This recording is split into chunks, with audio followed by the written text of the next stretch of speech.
The Tupolev Tu-22M3 represents one of the most enduring paradoxes in modern military aviation. While Western analysts spent decades arguing whether it was a strategic bomber or a theater strike aircraft, this swing-wing machine quietly became one of the few weapon systems capable of fundamentally threatening an American carrier strike group in open ocean. The mathematics are unforgiving. This aircraft carries 3 Kh-22 missiles traveling at Mach 3 against a carrier moving at 30 knots. Those missiles cover approximately 1 kilometer every second, while a carrier battle group traveling at maximum speed manages barely 16 meters in that same second. The engagement timeline from missile launch to impact can be measured in minutes, and the defensive response must be nearly perfect to stop all 3 incoming weapons. That capability explains why this Cold War design remains in frontline service today, deployed to Syria, and still triggers immediate NATO responses over the Black Sea or Baltic. The aircraft is not elegant, not stealthy, not comfortable to operate, but it delivers an outsized punch that few other platforms can match, and that capability alone has kept it relevant for nearly 5 decades. Understanding the backfire, as NATO designated it, requires going back to the late 1960s when the Soviet Union confronted a strategic problem that would define much of their aviation development. American carrier battle groups projected power globally, and the Soviet Navy had no adequate counter. Their surface fleet could not match the U.S. Navy ship for ship, their submarines faced technological gaps, and land-based fighters lacked range for open ocean operations.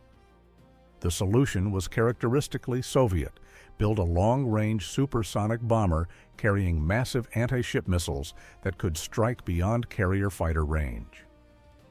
The original Tu-22 had been a disappointment, fast but difficult to maintain, unforgiving to fly, and lacking the range for true strategic missions. The Tu-22M project, initiated in the late 1960s, aimed to fix those shortcomings while dramatically improving combat capability. The Tupolev Design Bureau, under pressure to deliver results, created what was essentially a new aircraft that shared little beyond a designation number with its troublesome predecessor. The new design would have to carry heavier weapons further, survive in contested airspace, and do it reliably enough for sustained operations, demands that pushed Soviet engineering to its limits. The most visually striking feature is the variable geometry wing, which sweeps from 20 degrees for takeoff and cruise to 65 degrees for high-speed dashes. This solved a fundamental problem. The aircraft needed long wings for efficient cruise and payload carrying, but swept wings for supersonic flight and low-altitude penetration where straight wings would be catastrophically inefficient. The complex pivot system mounted in the center fuselage handles enormous stresses from wing weight, aerodynamic loads during maneuvering, fuel weight, and asymmetric forces.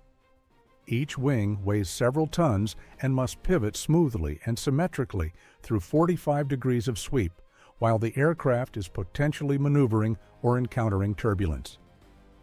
Making this system reliable, maintainable under field conditions by crews who might not have ideal tools or facilities, and light enough not to compromise payload, was a monumental engineering challenge. Early production aircraft suffered maintenance issues Soviet engineers spent years resolving through iterative improvements to seals, actuators, and control systems. The airframe stretches approximately 42 meters from nose to tail, with wingspan varying from 34 meters fully spread to 23 meters fully swept.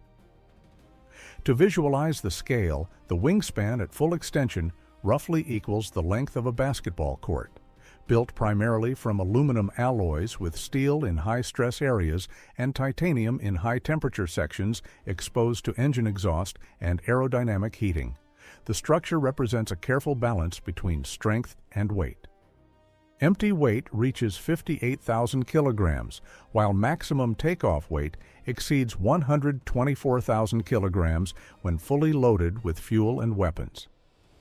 That enormous weight difference, more than doubling from empty to laden, creates significant handling challenges during takeoff and landing. The aircraft becomes fundamentally different to fly as fuel burns off and weapons are expended, requiring pilots to constantly adjust their technique.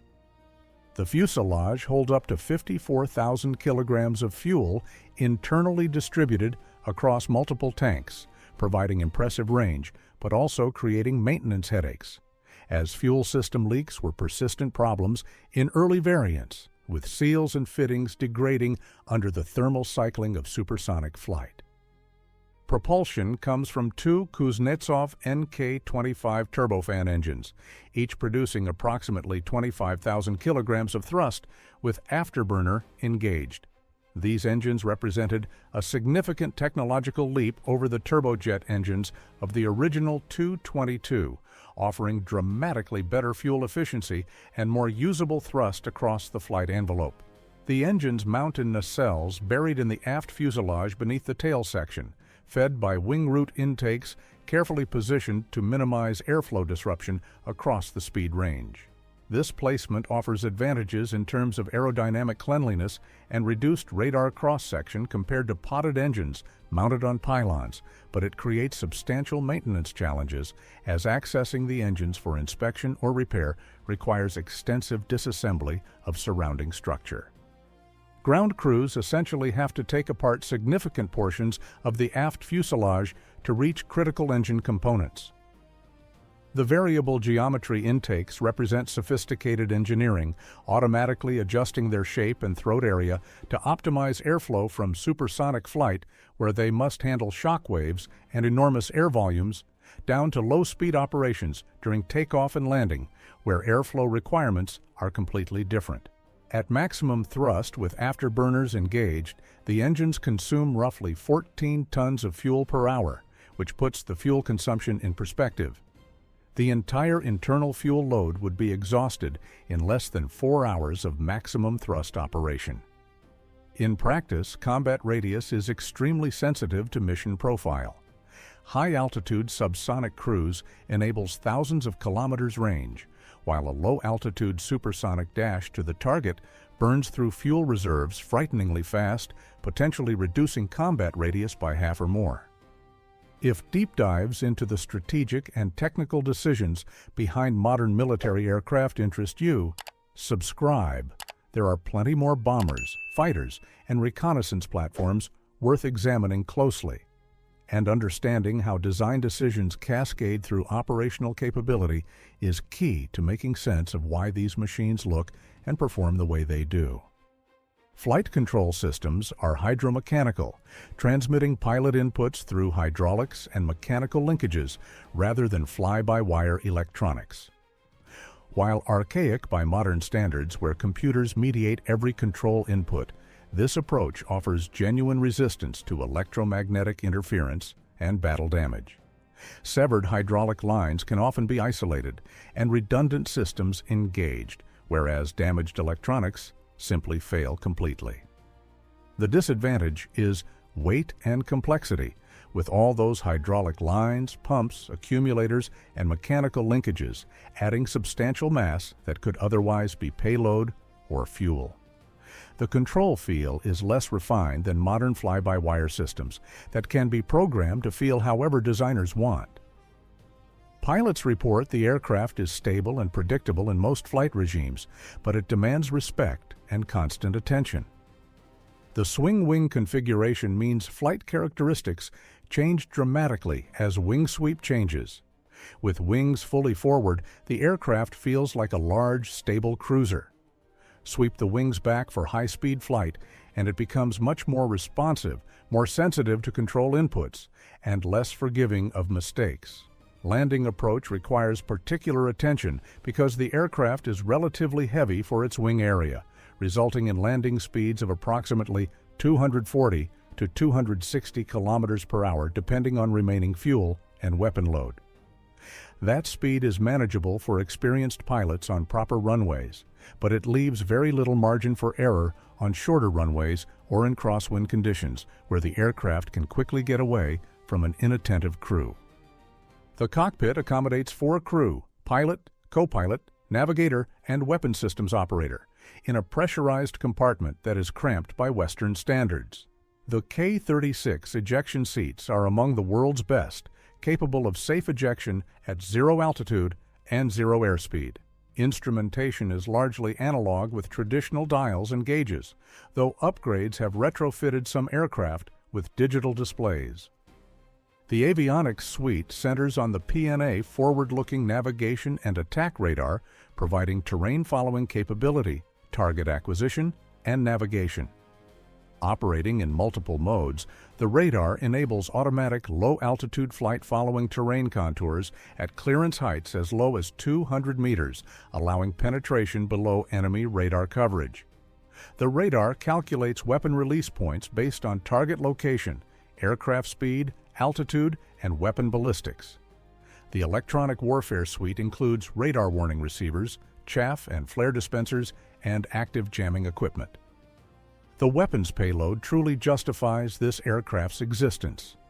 Capable of carrying up to 24,000 kilograms of ordnance in various configurations, the signature weapon is the KH-22 anti-ship missile, a weapon so formidable it fundamentally shaped naval tactics for decades.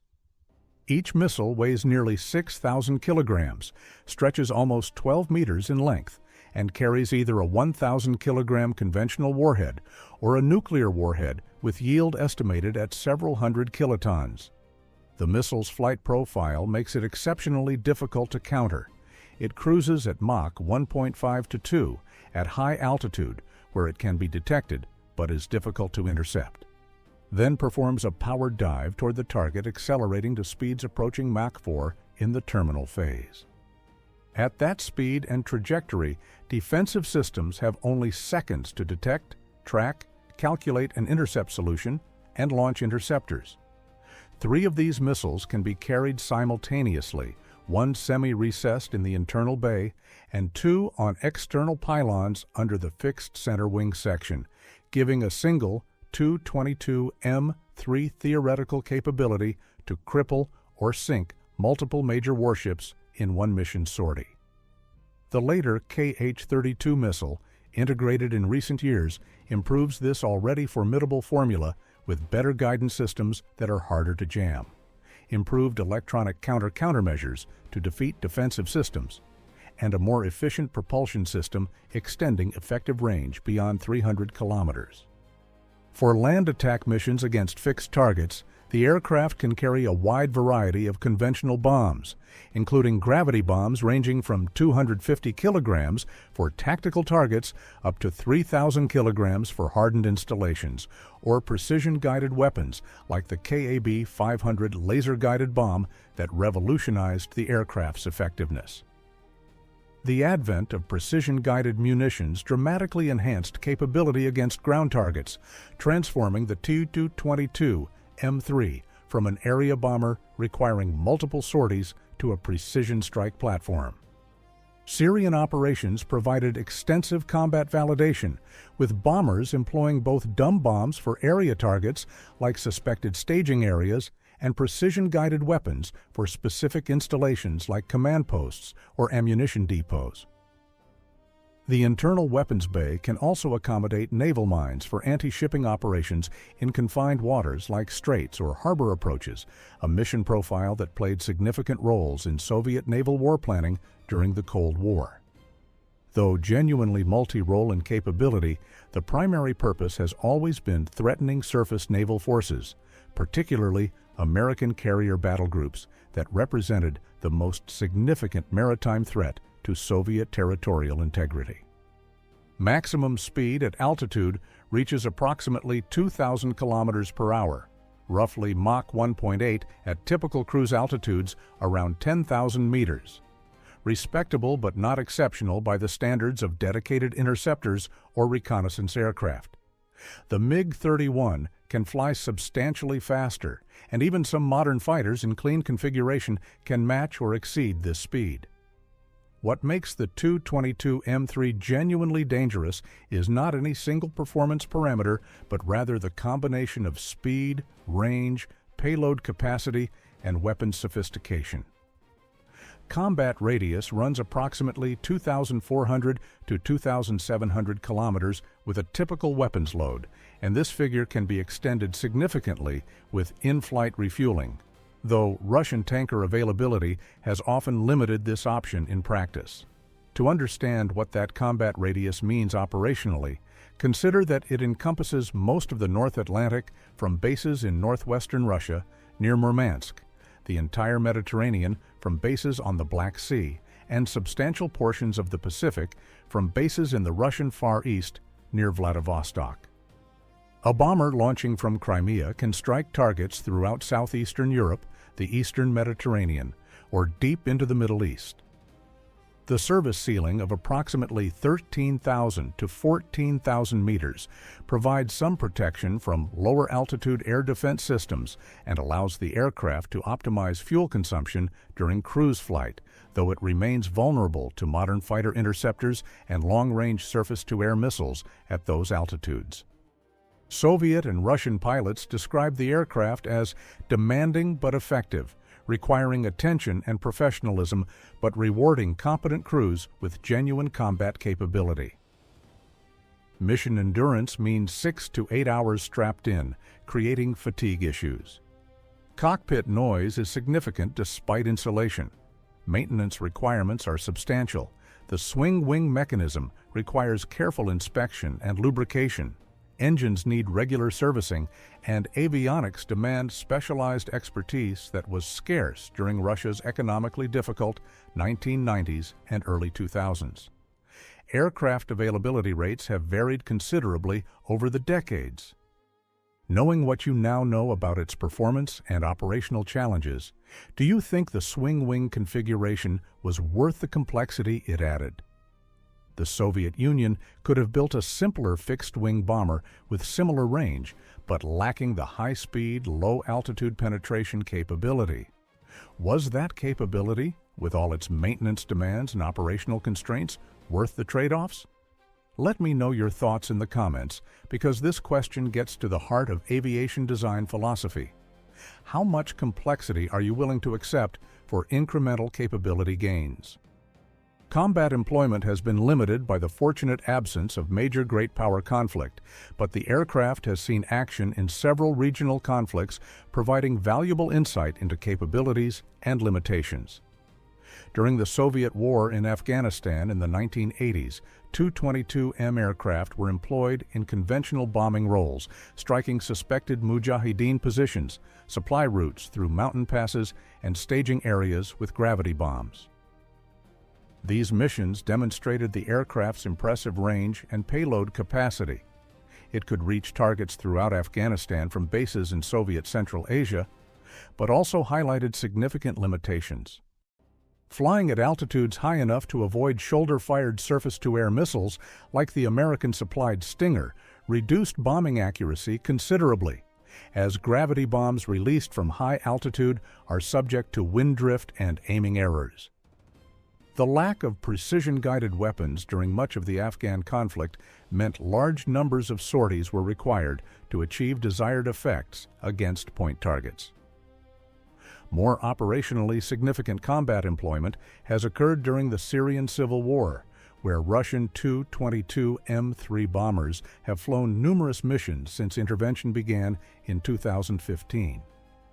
These strikes, often launched from bases in Russia itself and involving multi-hour transit flights to targets in Syria, employed both conventional gravity bombs for area targets and precision-guided weapons for specific installations, providing Russian forces with long-range strike capability, demonstrating power projection far beyond Russian borders.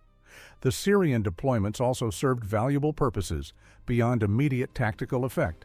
They provided Russian aircrews with real-world mission experience impossible to replicate in training exercises, tested logistics and maintenance procedures under operational conditions, and sent clear strategic signals about Russian capability and willingness to project military power. The anti-ship mission, the aircraft's primary purpose, has never been tested against a modern carrier strike group, probably fortunately, as such engagement would escalate rapidly. Soviet doctrine envisioned coordinated attacks by multiple bombers, possibly supported by submarine and surface vessel strikes, overwhelming carrier defenses through numbers and geometry. Modern carrier defenses are formidable. FA-18 Super Hornets intercept at range. SM-2 and SM-6 missiles provide layered defense, and phalanx systems offer last-ditch protection. The Tu-22M3 must launch missiles from maximum range before turning away, but 3 Kh-22 missiles traveling at Mach 3+ create an engagement timeline measured in seconds. Even if 2 are intercepted, a single missile with a 1,000-kilogram warhead could cause catastrophic carrier damage. Comparison with Western counterparts reveals differing design philosophies. The U.S. B-1B Lancer shares variable geometry wings and supersonic speed, but is larger, faster, and designed primarily for nuclear strike and conventional bombing rather than anti-ship operations. The B-1B features more sophisticated avionics and relies on terrain following at very low altitudes plus comprehensive electronic warfare, while the Tu-22M3 relies on speed and standoff weapons. Soviet planners focused on destroying carrier groups threatening their homeland, while American planners focused on penetrating Soviet air defenses to strike strategic targets. Both excel at their designed missions, but were optimized for fundamentally different problems. Few nations had the capacity or need to develop bombers in this class. Britain abandoned strategic bomber development after canceling the TSR-2. France's Mirage 4 lacked comparable range and payload, leaving the United States and Soviet Union as primary players. China has since developed the H-6 with contemporary avionics carrying similar weapons, though the basic airframe offers substantially lower performance. Modernization has kept the Tu-22M3 relevant. The M3M variant features improved avionics, upgraded engines with better efficiency and reliability, enhanced defensive systems, and compatibility with modern precision-guided weapons, including the Kh-32. The cockpit received multifunction displays replacing analog instruments. GLONASS satellite navigation supplements, inertial navigation, improving weapon delivery accuracy, and defensive systems gained sophisticated radar warning receivers, improved chaff and flare dispensers, and upgraded jamming equipment. These modifications extend service life and maintain combat relevance, but cannot fundamentally change a 1970s airframe with incremental improvements. The aircraft's radar cross-section is substantial, not a stealthy platform with external weapons and configuration producing signatures modern radars detect at considerable range. A stealthy bomber with similar range and payload would be far more survivable, but Russia has not made that enormous investment. The PAKDA program faces repeated delays. Until something replaces it, the Tu-22M3 remains in service because tactical fighters lack the range and payload. Strategic bombers like the Tu-95 and Tu-160 are too valuable and few to risk, and cruise missiles cannot deliver the same ordnance weight as quickly. During the Cold War, the aircraft was central to Strategic Arms Limitation Treaty negotiations, with American negotiators viewing it as strategic while Soviets insisted it was theater-focused. The truth was nuanced. Range gave theoretical capability to reach American territory on one-way missions, but the primary role was always anti-ship and theater strike. The aircraft remains a potent symbol regularly deployed near NATO airspace for training and political signaling, demonstrating Russian long-range strike capability. Training crews require substantial time. Pilots need hundreds of hours for proficiency across mission profiles. The Russian Air Force struggled to maintain training levels during the economically difficult 1990s when flight hours were restricted. Contemporary training has improved as funding increased, though limited aircraft numbers mean individual airframes accumulate significant hours, accelerating wear. Crew proficiency makes enormous differences in survivability and effectiveness. Maintenance burden is substantial. The swing wing mechanism requires regular inspection, lubrication, and adjustment. Engines need maintenance at specific intervals, including eventual overhauls. Avionics demands skilled technicians with specialized equipment. The 1990s economic collapse disrupted supply chains, grounding many aircraft. Contemporary maintenance has improved, but challenges of maintaining a 4-decade-old design remain significant. Some aircraft have been cannibalized for parts. If you found this analysis useful, a like helps more people discover these deep dives into aviation design and operational reality. Thanks for watching. As a weapons platform, the Tu-22M3 remains credible and dangerous, capable of delivering devastating strikes against surface vessels or ground targets across theater-scale distances. Modern precision-guided weapons and improved avionics maintain its relevance. The swing-wing configuration enables mission flexibility difficult to achieve otherwise. Cruise efficiently with wings spread, then sweep for high-speed dashes or low-altitude penetration. The massive weapons payload, particularly multiple large anti-ship missiles, creates genuine threats adversaries must respect. Limitations are equally real and growing more significant as air defense technology advances.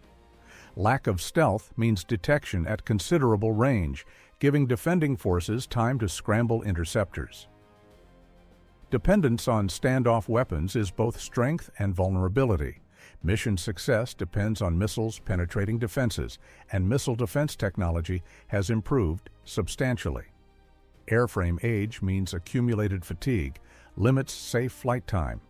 The question facing Russian planners is how much longer it can serve before maintenance costs exceed capability value, and what will replace it. The legacy extends beyond direct military impact, shaping how both Soviet and Western planners approached maritime warfare and strategic strike operations. It demonstrated Soviet design could produce effective, long-lived platforms meeting genuine operational needs rather than just churning out crude but numerous equipment, as Western stereotypes often suggested. The aircraft proved variable geometry wings could be made operationally practical despite the mechanical complexity, influencing designs worldwide, including the American F-14 Tomcat, F-111, and B-1B, though the complexity of swing wings eventually fell out of favor as engine technology improved and other solutions to the speed versus efficiency problem emerged. It showed that anti-ship missiles could be made large enough and fast enough to genuinely threaten even well-defended capital ships, fundamentally challenging the carrier-centric naval warfare that had dominated since World War II. This forced navies worldwide to invest enormously in layered air defenses, driving development of Aegis combat systems with their sophisticated radars and missile batteries, and spurring development of increasingly capable surface-to-air missiles and close-in weapon systems. The operational deployments to Syria provided Russia with valuable experience in sustained power projection, demonstrating that Russian long-range aviation could maintain operations far from home bases with implications extending far beyond Syria itself. It showed Russia could hold targets at risk globally if willing to accept the logistical challenges and operational costs involved. The Tu-22M3 will likely remain in service another decade, possibly longer if PAKDA delays continue. The fleet is shrinking, but recently upgraded M3M variants retain substantial capability, representing significant investment Russia cannot easily replace. The strategic logic driving its creation, long-range strike capability against maritime and ground targets, remains valid, and no operational Russian aircraft can fully replace what the Backfire provides. Cruise missiles can accomplish some missions, but cannot deliver the same ordnance weight as quickly or flexibly. The story is ultimately about design compromises that endured for decades. Not the fastest, stealthiest, easiest to maintain, or most comfortable, it delivers genuine capability. Threatening major surface vessels at range, striking ground targets across theater distances, and projecting Russian power beyond tactical fighter reach. That capability was valuable during the Cold War, through chaotic post-Soviet years, and remains valuable today. The aircraft exists because the problem it was designed to solve has not gone away. Aviation history is full of aircraft promising revolutionary capability, but failing to deliver. The Tu-22M3 promised to threaten carrier strike groups and has delivered on that promise for nearly half a century. That alone makes it worthy of respect and detailed analysis.